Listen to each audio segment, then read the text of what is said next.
पूजूंगे सतत केवल ज्ञान पान। बोले भगवान महावीर स्वामी की, आचार्य कुंद कुंद स्वामी की, आचार्य गुरुवर विद्यासागर मुनि महाराज की।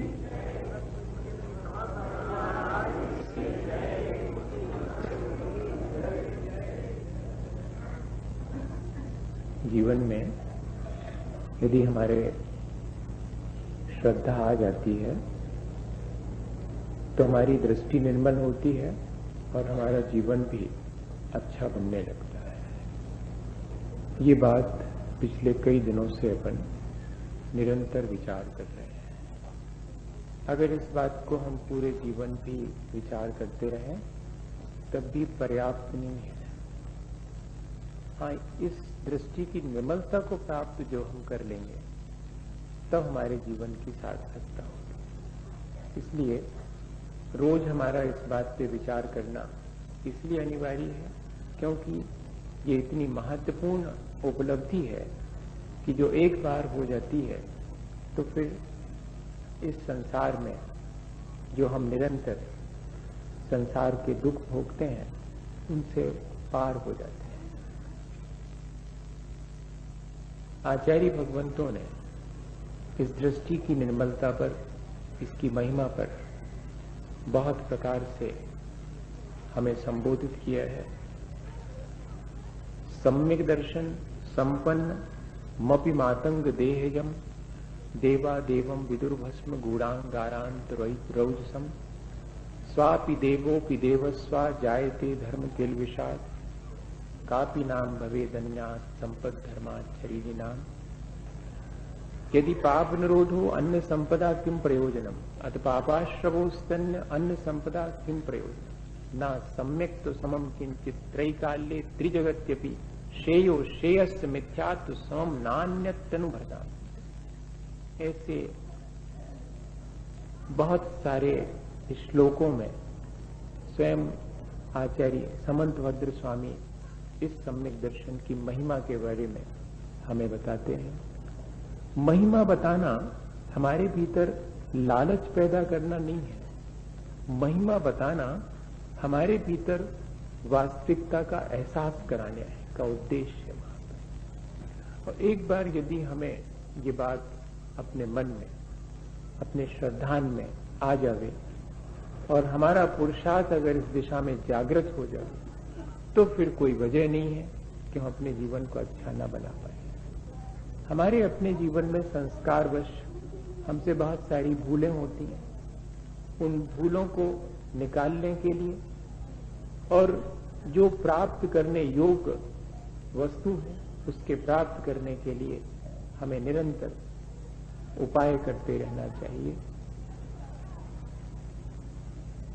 एक मातंग की देह में रह करके भी कोई यदि दृष्टि की निर्मलता से युक्त है तो मानिएगा कि देवा विदु, देवता भी उसका सम्मान करते हैं। इससे ज्यादा क्या महत्वपूर्ण बात हो सकती है। गूढ़ांगारांत रौजसम, जैसे कि अग्नि में दबी हुई राख के नीचे जो अग्नि है वो अग्नि ही है, भले ही दिखाई नहीं पड़ती है पर उसकी उष्णता, उसका तेज वो राख से ढके होने पर भी विलुप्त नहीं होता। ऐसे ही कोई मातंग की, चांडाल की देह में भी दृष्टि की निर्मलता को प्राप्त कर ले तो उसका वो तेज, उसकी वो चेतना की निर्मलता वो सम्मानीय हो जाती है। चारों गतियों में दृष्टि की निर्मलता प्राप्त की जा सकती है, लेकिन एकमात्र मनुष्य गति में उस दृष्टि की निर्मलता से अपने आत्म कल्याण का उपाय किया जा सकता। बस इतनी सी हमारी अपनी विशेषता है। दृष्टि की निर्मलता एक नार की जीव को भी हो जाती है, तिर्यंच को भी दृष्टि की निर्मलता प्राप्त हो सकती, लेकिन हम जिस दृष्टि की निर्मलता पर बात कर रहे हैं वो ऐसी है जिससे कि हम चाहें तो उसी जीवन से अपने उस चरम लक्ष्य को प्राप्त कर सकते हैं, जिससे कि हम मोक्ष के मार्ग पर चल सकते हैं। अकेले दृष्टि की निर्मलता से कोई मोक्ष मार्ग ही नहीं होता, ये भ्रम नहीं पैदा करना। क्या चतुर्थ गुण स्थान बढ़ती अवरस सम्यक दृष्टि मोक्ष मार्गी है? तो उत्तर देते हैं कि अवार कोनी आगे होसी निर्धार भया। अभी नहीं है, आगे होगा, ये पक्का हो गया। जब वो चारित्र अंगीकार कर लेगा तब मोक्ष मार्गी कहलाएगा। अभी तो दृष्टि की निर्मलता, उसकी ही महिमा जब हम गाएं तो ये ध्यान रखें कि उसकी महिमा गाने के पीछे उद्देश्य क्या है। उस सम्यक दर्शन की महिमा है जो कि चारित्र से समन्वित है, क्योंकि साक्षात मुक्ति का कारण वही बनता है। वैसे तो चारों गतियों में सम्यक दर्शन है। और कैसा है वो सम्यक दर्शन जिसके प्राप्त होने पर हमारी दृष्टि बदल जाती है? जैसे कि घर में जिन्हें सरसों का दाना चुभता था, जिन्हें सूरज की रोशनी चुभती थी, दीपक का प्रकाश चुभता था, जब उनकी दृष्टि बदल गई तब कैसे खिड़की के रास्ते से रस्सी बांध करके नीचे उतरे और कैसे पांव पैदल ऊबड़ खाबड़ जंगल के रास्ते में जाकर श्री गुरु के चरणों में जैनेश्वरी दीक्षा अंगीकार करके तपस्या में लीन हो गए, और कैसे शालिनी अपने बच्चों के साथ उनके पैरों का भक्षण करती रही और 3 दिन तक, इससे पहले कि देह गिरे उसके पहले उनकी चेतना केवल ज्ञान से संपन्न हो गई। ये क्या चीज है? बहुत पढ़ते हैं अपन इस उदाहरण को। सुकमाल मुनि महाराज सुकमाल थे जब तक कि वह जो चेतना है, वह जो आत्म रुचि है, वो जागृत नहीं हुई थी, वरना वज्र वृषभ नाराज सहनन था उनके। लेकिन जब तक आत्म जागृति नहीं हो, जब तक ये आत्मविश्वास जागृत नहीं हो कि मैं अपने जीवन को बहुत ऊंचा उठा सकता हूं, तब तो पूरा जीवन आलस में ही व्यतीत हो जाता है। और दृष्टि बदली तो ऊंचाई को छू गए। और अपने जीवन में भी यही है। हम सब उस अपने दृष्टि की निर्मलता के नहीं होने से ही संसार में भटकते हैं। हम जिस दिन चाहें अपनी आंख खोल लें, श्रद्धा की आंख खोल लें और फिर देखें कि संसार बाहर होते हुए भी हमारे अंदर नहीं है, हम उससे ऊपर उठ सकते हैं। स्वापि देवोपि देवस्वा जायते धर्म किल विशाल। यदि हमारे जीवन में वह दृष्टि की निर्मलता है तो स्वापि देवोपि, एक कुत्ता भी जीवंदर कुमार से पंच परमेष्ठी वाचक नमोकार मंत्र सुनने अकेले से नहीं हुआ था, ये ध्यान रखना। सुनना तो बाहर से दिखाई पड़ता है कि सुन लिया, वो तो अपन रोज सुनते रहते। उसके भीतर ये रुचि जागृत हो गई कि वास्तव में ये जो 5 परम पद हैं वे ही उत्तम हैं, वे ही श्रेष्ठ हैं, वे ही शरणभूत हैं। ये चीज उसके जीवन में, ये जो श्रद्धान उसके जीवन में है, वो उसको देवायु के बंध का कारण बन गया। सम्यक त्वम चा, सूत्र जी का सूत्र है कि सम्यक दर्शन वैमानिक देवों की आयु का कारण बन जाता है। सम्यक दर्शन से कर्म नहीं बनते, नहीं तो आप फिर बाद में क्वेश्चन आंसर में पूछो, यही क्लियर कर देता हूं। सम्यक दर्शन से नहीं, सम्यक दर्शन के साथ जो कषायों की मंदता है उसके द्वारा, नहीं तो करनाने योग की पद्धति में आप मुश्किल में डाल दो। उसने वो देव पर्याय प्राप्त कैसे की, महत्वपूर्ण ये है कि उसके अपने श्रद्धान से प्राप्त हुई। हमें भी बहुत सारे दृष्टि की निर्मलता के बाह्य साधन मिले हैं, हम चाहें तो उन बाह्य साधनों के द्वारा अपनी दृष्टि को निर्मल कर सकते हैं। सिर्फ तत्व का अभ्यास करने से दृष्टि निर्मल होती हो ऐसा ही नहीं है। आज्ञा सम्यक दर्शन वो कहलाता है जिसमें कि तत्व का स्वरूप क्या है, मैं अल्पज्ञ हूं, मुझे नहीं मालूम, लेकिन जैसा तत्व का स्वरूप भगवान जिनेंद्र ने कहा है वैसा ही है, ऐसा मुझे श्रद्धान है। हो गया सम्यक दर्शन, अंगूठा छाप को हो गया। आप बैठे रहो, पढ़ते लिखते रहो। हाँ, ये कह रहे हैं पढ़ने लिखने को मना नहीं कर रहे हैं। हाँ, नहीं तो आप ये समझो कि पढ़ने लिखने को मना कर रहे हैं। नहीं, उसकी महत्ता बता रहे हैं कि अगर चाहें तो इतना सहज है, और चाहें तो दुर्लभता यह है कि जिंदगी निकल जाए और प्राप्त ना हो। तत्व का स्वरूप कैसा है, अपने ज्ञान की अल्पता के कारण वो मेरी बुद्धि में आता नहीं है, लेकिन ये मेरे श्रद्धान में बात आ गई है कि जैसा स्वरूप कहा है ठू वैसा ही है, न अन्यत न च अन्न था, न कोई अन्य है न अन्य प्रकार से है, जैसा कहा है वैसा ही, एज इट इज। ये चीज जो है दृष्टि की निर्मलता प्राप्त कराने में कारण बन जाता। इतना ही नहीं, मोक्ष मार्ग और मोक्ष मार्गी को देख करके और दृष्टि की निर्मलता प्राप्त हो जाती है। गाय रास्ते में खड़ी हुई है, अपने भोजन की तलाश में है, और अचानक मोक्ष मार्ग पर चलने वाले निर्ग्रंथ और वीतराग मुद्रा को धारण करने वाले मुनि महाराज सामने से निकलते हैं, और उसके मन में अगर ये बात आ जावे कि मार्ग तो यही सच्चा है वीतरागता का, हो गया उसका काम। आप उसको भगाओ, मारो, अलग करो, कर सकते हैं आप, लेकिन इतने मात्र से हो जाता है, दृष्टि इतने मात्र से निर्मल हो जाती मोक्ष मार्गी को देख करके। कहते हैं कि तीर्थंकर इत्यादि जो शलाका पुरुष हैं, महापुरुष हैं, उनके चरित्र को सुन करके और दृष्टि निर्मल हो सकती है।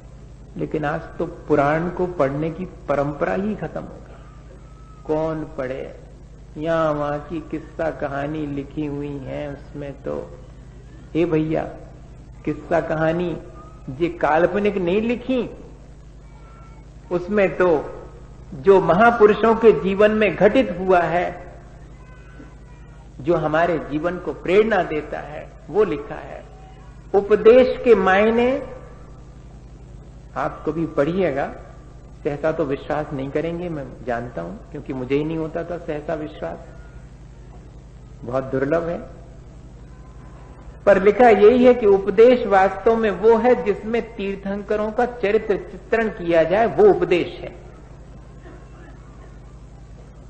जो कि प्राणी मात्र के कल्याण में कारण बनता है। इसलिए आचार्य गुणभद्र स्वामी ने आत्मानुशासन में लिखा कि उपदेश सम्यक दर्शन भी प्राप्त हो सकता है मात्र, और उपदेश कौन सा, कहते तीर्थंकरों का चरित्र चित्रण करने से, क्योंकि क्षण भर पहले वे अपार वैभव से घिरे थे और अगले क्षण मोक्ष मार्ग पर आरूढ़ होकर के कैवल्य को उपलब्ध हो गए।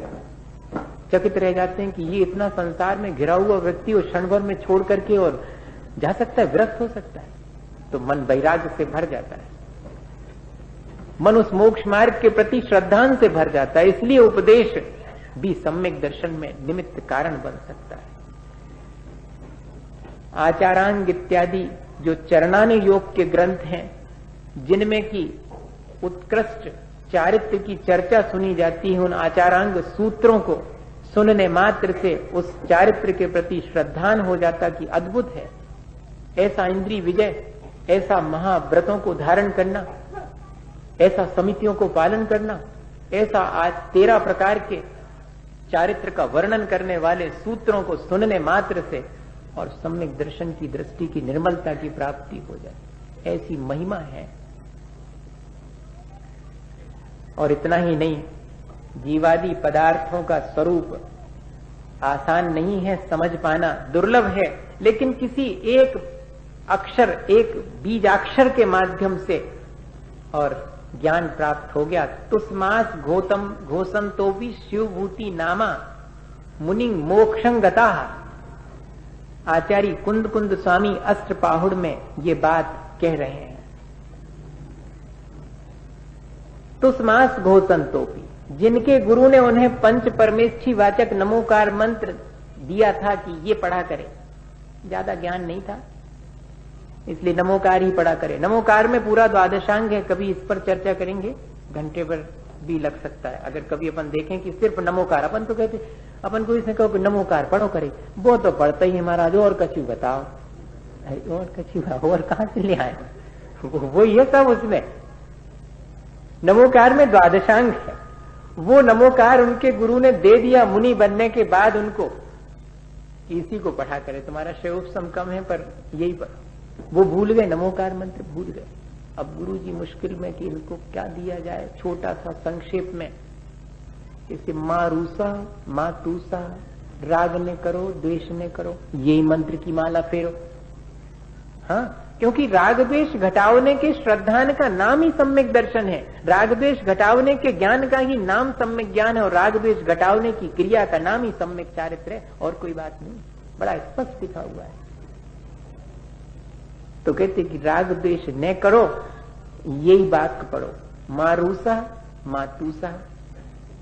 रूसो ने माने नाराज ने हो, द्वेष न करो, और मां तूसा राग ने करो।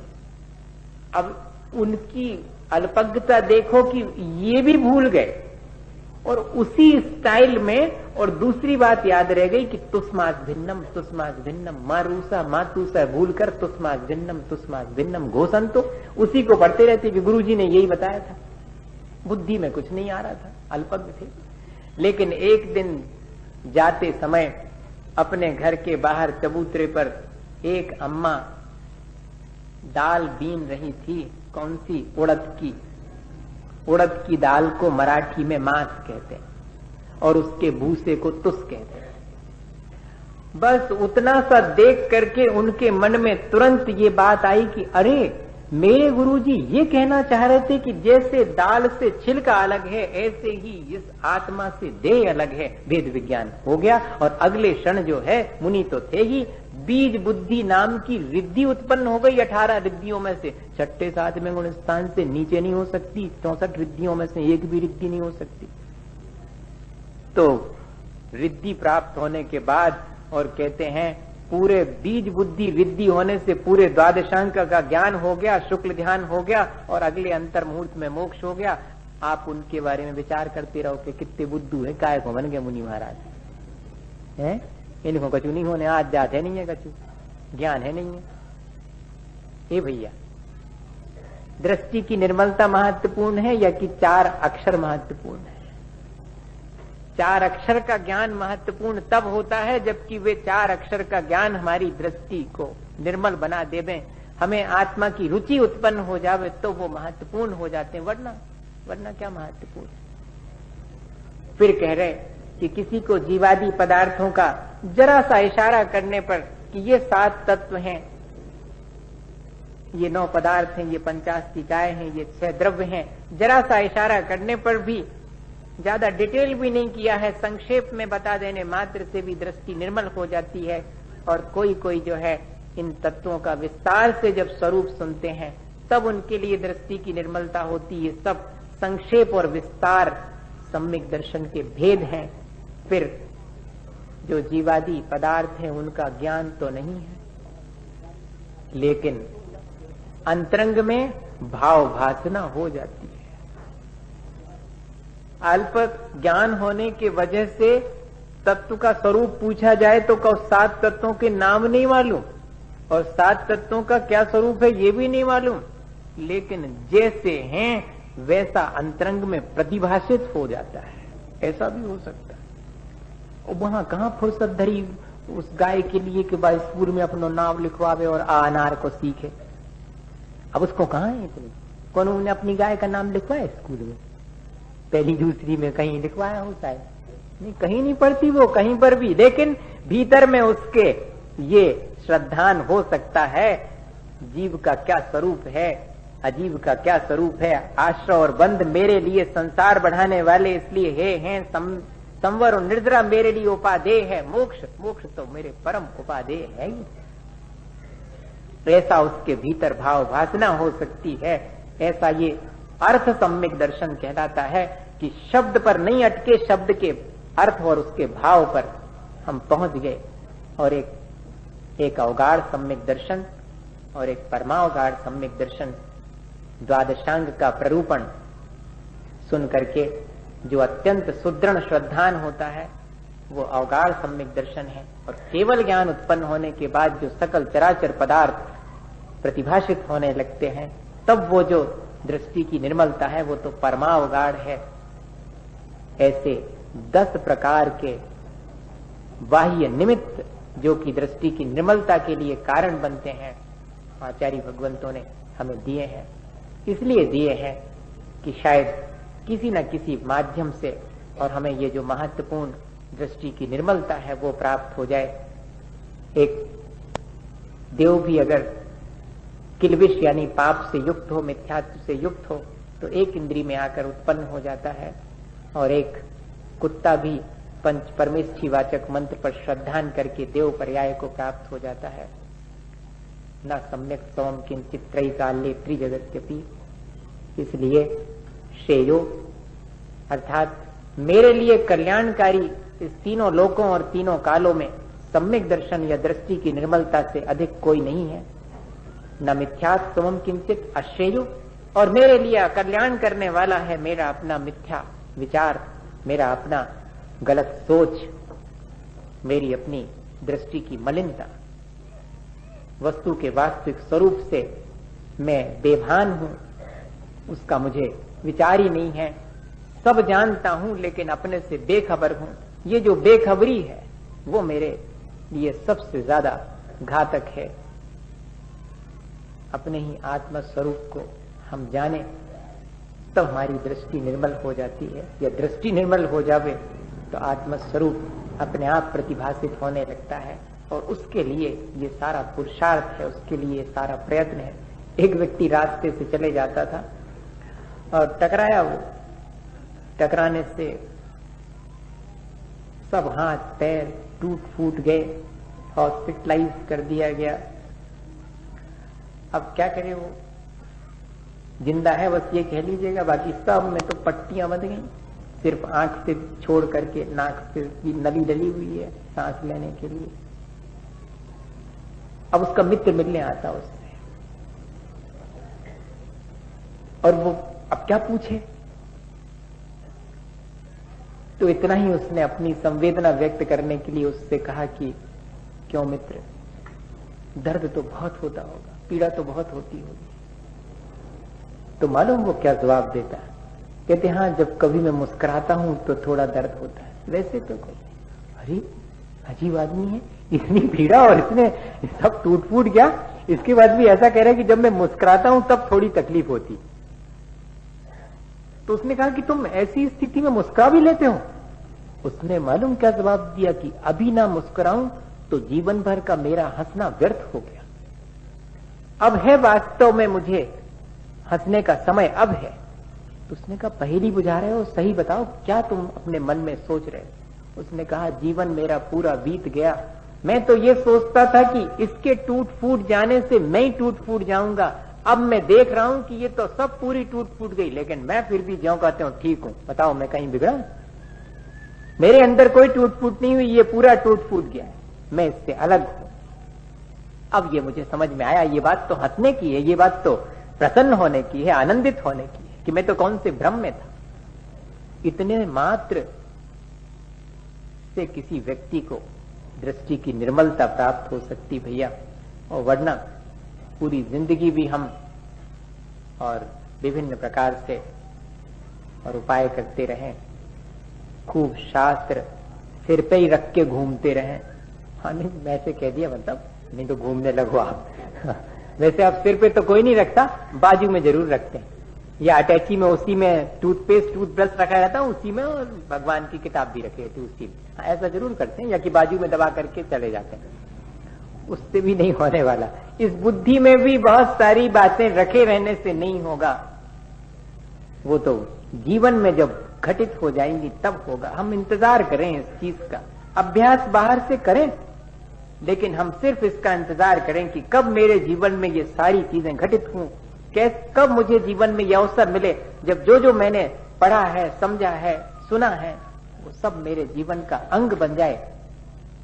ये अगर हमारे भीतर भाव उत्पन्न हो तो वही भाव हमारे जीवन को ऊंचा उठाने में कारण बनेगा। जिंदगी भर करते क्या आए हैं अपन, इस दृष्टि की निर्मलता से चूकते आए हैं। कितने कितने बार तो कैसे अच्छे अच्छे निमित्त मिले, लेकिन हमारे उपादान में जागृति नहीं आ पाई। भैया वैसे भी अपन एक ऐसे काल में बैठे हैं जबकि खोटे निमित्त जल्दी मिलते हैं, अच्छे निमित्त मिलना बहुत कठिन होता है। हमें ये पुरुषार्थ इतना तो कर ही लेना चाहिए कि होगा जब होगा, दृष्टि की निर्मलता हमें जब प्राप्त होगी होगी, लेकिन हम अपना पुरुषार्थ तो कम ना करें। जो हमें दृष्टि की निर्मलता के निमित्त मिले हैं, चाहे शास्त्र स्वाध्याय हो, चाहे भगवान जिनेंद्र की पूजा अर्चना हो, चाहे मुनि जनों का की सेवा और उनका सानिध्य हो, जैसे भी बने हमें इस दृष्टि की निर्मलता को प्राप्त कर लेना चाहिए। ये जो आध्यात्मिक अंधापन है, इसमें क्या पूरी जिंदगी निकल जाएगी? वैसे तो हम आंखों से बहुत अच्छे हैं, हमें रोशनी है, लेकिन मैं कह रहा हूं कि वो जो मुझे अपने ही बारे में बेखबरी है, वो है मेरा आध्यात्मिक अंधापन। अगर किसी से कह दो कि आप अंधे हैं तो बड़ा लग जाएगा, लेकिन अपन कहो ना अपने आप से कि सचमुच मैं अपने आत्मा के बारे में तो अंधा ही हूं, मैं अपने के आत्मा के बारे में निरक्षर हूं। भले ही मैं कितने ही अक्षर ज्ञान से संपन्न हूं, लेकिन मुझे आत्मज्ञान तो है ही नहीं, मैं तो निरक्षर हूं। मुझे अभी दृष्टि की निर्मलता ही प्राप्त नहीं हुई है, तो मैं तो अंधा ही हूं अभी। वो प्राप्त करने की लगन होनी चाहिए।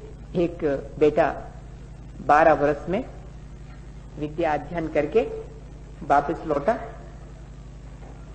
उसकी आंखों की रोशनी नहीं थी, तो अपने माता पिता से आकर के उसने पूछा कि पिता, क्या आपके भी आंखों की रोशनी नहीं है क्या? पिता वैसे ही दुखी थे कि वृद्धावस्था में तो उनको ये पुत्र उत्पन्न हुआ था, बहुत मेहनत करके, बहुत भगवान से प्रार्थना करने के बाद।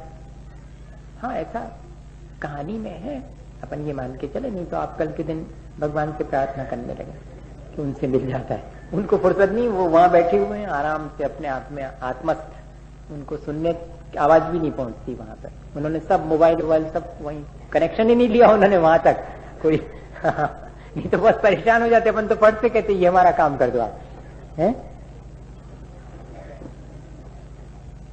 बहुत मुश्किल के बाद उसको वो पुत्र उत्पन्न हुआ था, फिर भी उसकी बचपन से ही आंखों में ज्योति नहीं थी। पढ़ने भेजा था, आज पढ़ के वापस लौटा है तो अपने पिता से ही पूछ रहा है कि क्या आपके भी आंखों में रोशनी नहीं है? तो पिता ने कहा कि ऐसा नहीं है बेटे, मेरी तो दोनों आंखें ठीक हैं, क्या करें, लेकिन तुम्हारी बचपन से दोनों आंखों की ज्योति ही नहीं आई। तो क्या मेरी मां को भी आंखों की रोशनी नहीं है? देखा नहीं, तुम्हारी मां भी दोनों आंखें उनकी भी ठीक है, वो तो सिर्फ तुम्हारी आंखों की रोशनी नहीं है, तुम ही अंधे पैदा हुए। बेटा क्षण भर सोचता रहा, फिर जवाब क्या दिया उसने कि नहीं पिता, लगता है मुझे कि आप दोनों भी मेरी तरह ज्योति विहीन है। पिता चकित, अब क्या कहें बेटे से, कैसे दिखाएं? तो उसने यही जवाब दिया कि आपने जिन सच्चे देव गुरु शास्त्र के चरणों में बैठ करके आत्म ज्योति प्राप्त करनी थी, वो ना करके मुझे प्राप्त कर लिया, यही तो आपका अंधापन है। आपने मांगा भी तो क्या मांगा, अपने आत्म कल्याण को मांग लिया होता। मैं अंधा पैदा हुआ आपके उस अंधेपन की वजह से, उस आध्यात्मिक अंधेपन की वजह से मेरे भी आंखों में रोशनी नहीं। मैं कहना ये चाह रहा हूं, ऐसा ना हो कि पूरी जिंदगी